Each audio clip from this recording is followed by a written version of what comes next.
বিদেশ থেকে কোনো ছেলে যদি কোনো মেয়েকে ব্ল্যাকমেল করে, কোনো মেয়ের আজেবাজে পিকচার বা ভিডিও বা স্ক্রিন রেকর্ড সোশ্যাল মিডিয়ায় পোস্ট করে, এবং ওই মেয়ে যদি ব্ল্যাকমেলের শিকার হয় অথবা মেয়ের জীবনের যদি হুমকি হয়ে থাকে, তাহলে থানায় জিডি করে, জিডির কপি নিয়ে এই যে যে ফর্মটা দিয়েছি, এই ফর্ম ফিল আপ করে পররাষ্ট্র মন্ত্রণালয়ে জমা দিবেন।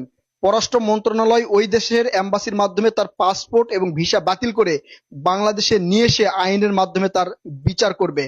আমি এই আইনটা প্রকাশ করতে চেয়েছিলাম না, কারণ আমি প্রবাসীদের রেসপেক্ট করি, তাদেরকে ভালোবাসি, তারা রেমিটেন্স যোদ্ধা। পরিবার থেকে বিচ্ছিন্ন হয়ে তারা বিদেশে গিয়ে কষ্ট করে এবং টাকা উপার্জন করে বাংলাদেশে পাঠায়। কিন্তু আমার কাছে অনেক রিপোর্ট আসার কারণে এই আইনটা প্রকাশ করতে বাধ্য হলাম। আমি প্রবাসীদের কাছে ক্ষমা চেয়ে নিচ্ছি। ভিডিওটা সবার জানা দরকার, খুবই গুরুত্বপূর্ণ। তাই যতজনের কাছে পারেন ভিডিওটি শেয়ার করবেন, লাইক করবেন, কমেন্ট করবেন, কপি লিঙ্ক করবেন, ডুয়েট করবেন। কারণ আমার ভিডিওতে কোনো মিউজিক ব্যবহার করি না যে লাইক কমেন্ট করলে আপনাদের